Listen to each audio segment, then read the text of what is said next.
Alright, so today we've got a couple of things going on. Today I'm going to install a controller here, run some wires down to the sprinklers that are on the green so we can make everything automatic. So this is the controller here I'm installing. I'll go explain to you guys what model it is and stuff later in the video, but we're going to do that. And then we're also going to fill our trenches in once all the wires are in and get the surrounding area ready for some seed. Preparation for seed, and I'll show you guys how I do that and my thought process behind everything. So let's get into it.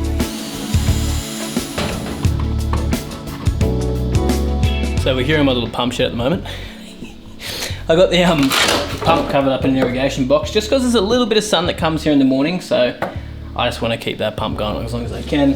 And I've got to put a pump cover on this manifold just here as well. That's actually the main valve, and there's a manual valve on top of that as well. So we're going to wire this valve here into this controller we've got just here. So you can see this is an ESP RZXE. Guys at Reese Irrigation set this up for me. So as you can see, these are our stations here. So I don't know if you guys have used irrigation controllers before, but this is where the main valve's going to plug into, just in there. I'm going to have it plugged in with the common wire as well. So the common wire goes to every single sprinkler. I'll show you guys I hooked it up once we get out on the course and near the sprinklers. Then I go green sprinkler 1, 2, 3, 4, 5, 6 and go from there.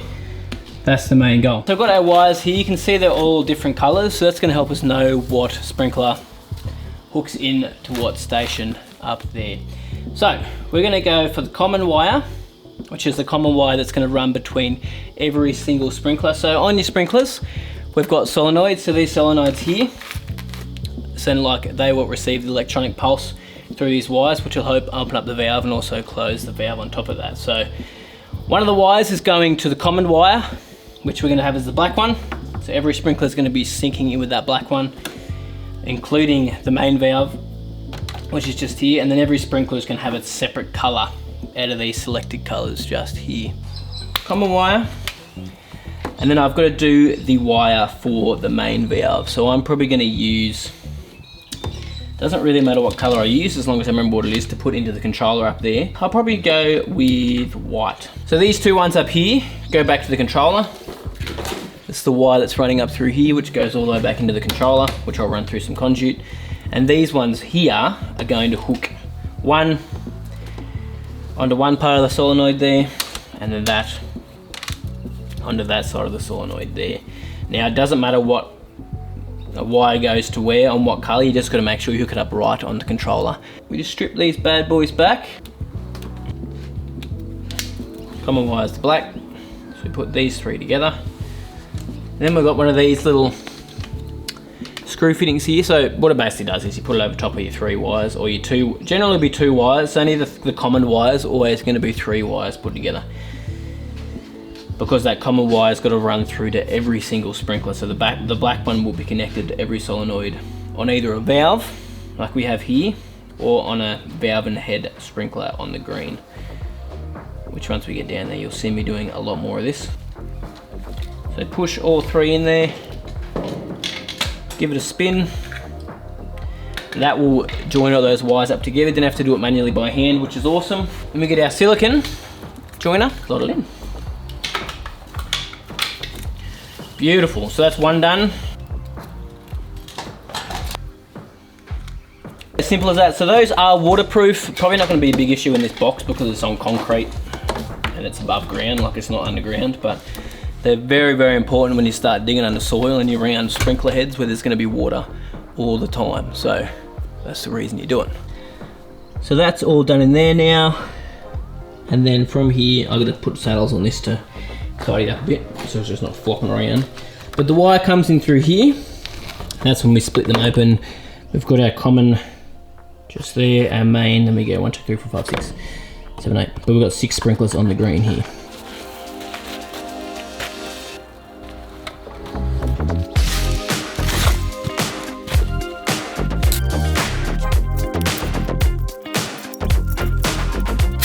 Now I know I'm going to get the question, why aren't you putting it in some conduit?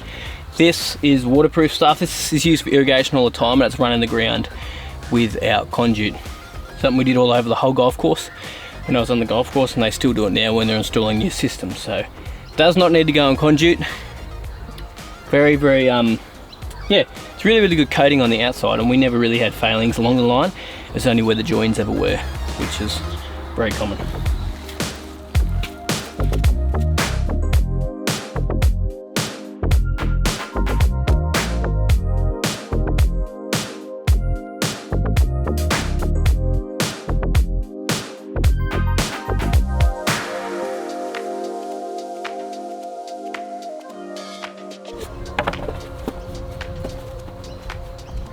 Alright, so from here, we've got 3 sprinklers in that direction and 3 sprinklers in that direction. So I'm going to cut this here, do my joins to the 3 wires in those directions. So 3 on that side, 3 on that side, so 6 all up. So that'll tee off that way and that'll tee off that way, and then we'll join them all up.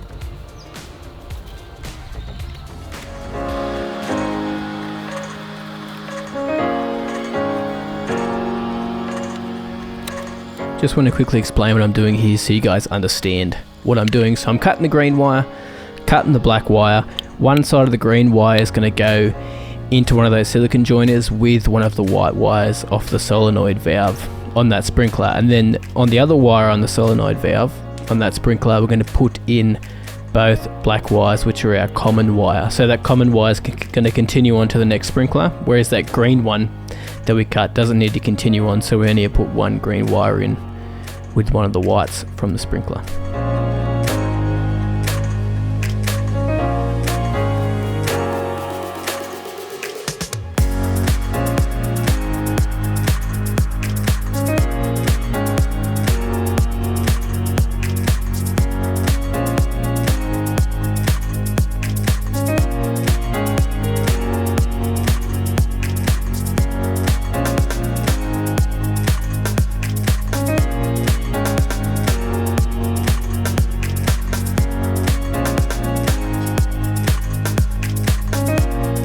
So wiring is all done now down on the green. So now I've got to hook everything up at the controller at the top. So I decided to actually do a loop all the way around instead of teeing off. Just so much easier, and we had plenty enough wire for that. So it's all down in there. It's all looped down in there. Now that box is also going to probably be used for I'm trying to decide what I want to do here. I'm either going to leave that like that and then get another one here, which I'm going to put a quick coupler in, which just means I'll be able to hook a hose onto it and hand water the green whenever I need to. So I might just leave that as the box there because it's got all the joiners in there. Just easy to access if something goes wrong, you know, like on the course. I'll just probably do a separate one there for the old quick coupler, which I'm probably going to install that next week, as well as another valve over that side that's going to lead into the fairway and a couple of different things as well. But let's go hook up the controller anyway, and then I want to talk to you guys about plans for prepping this whole area, and also the plan of attack with seeding the surrounds, the green, and how I'm going to go about it, so you guys can sort of learn some things from it for when you guys go to seed if you've got that project coming up soon. So the wiring is pretty straightforward. You're going to strip your wires back, as we can see, and then you're just going to put them in the right spot. So the white wire we had for the master valve, which is the M on the controller there, and the black one was for the common wire, so that'll go where the C is there. And then the 1, 2, 3, 4, 5, 6 is just your sprinklers. So you got to match up your colour with what number sprinkler you want it to be. So from memory, number 1 is going to be brown. And then number 6 I put in green, which I think when I first installed it I got them the wrong way around and then flipped them when I realised. But yeah, pretty straightforward, very easy to do. Right, so I've downloaded the Rainbird app so I can control it from my phone. So let's just hook into it. So I've got the Rainbird app here, so we connect to the controller here. So you got to go into your Wi-Fi and actually connect to the controller itself with that Wi-Fi module that we plugged in just here. Once you've done that, you make it connect through your phone on the Wi-Fi, and then you connect the controller. Now I had a little play around with this earlier, so I've got zone 1, 2, 3, 4, 5, 6. You can call them whatever you like, as you can see.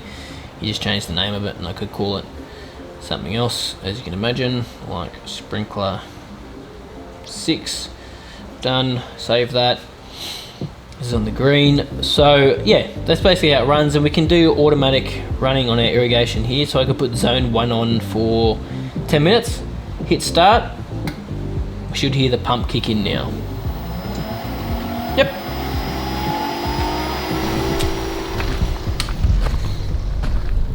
Now if we walk out here and look down towards the green, we should see sprinkler number 1, which is the first one on the left hand side, is running. Beautiful. So I have done a test before this. I did test them all manually before I put the camera on to see if they were all running, and every single sprinkler is coming on. So number 1 is where that is, and then it goes to the back side of the green for 2, and then it comes all the way around, and the sprinkler near the excavator down there is number 6. So they're all running nicely and they work properly. I just want to talk to you guys about the plan of attack from here on in. How we're going to go with seeding, different areas are going to get seeded as well, and sort of how I'm going to organise myself to do it. So at the moment trenches are open, so we're going to fill the trenches in, as you can imagine. Once we have done that, we're going to be running these sprinklers constantly for probably the next 6 to 7 days. The reason for that is, 1, to settle the sand just a little bit more, which it's pretty settled to be honest, so it should be okay. But more than anything, to actually get weeds to germinate on the outside of the green. The sand shouldn't have anything in it, but the outside of the green does. It has a bit of cooch, has quite a lot of different grass types, a lot of weeds in there as well. So we're going to try to get as much germinating as we can now, while we can, and then kill it off, and then we can put our seed in on top of that. It just means we won't have as much weeds coming up when our ryegrass comes around at the outside as well.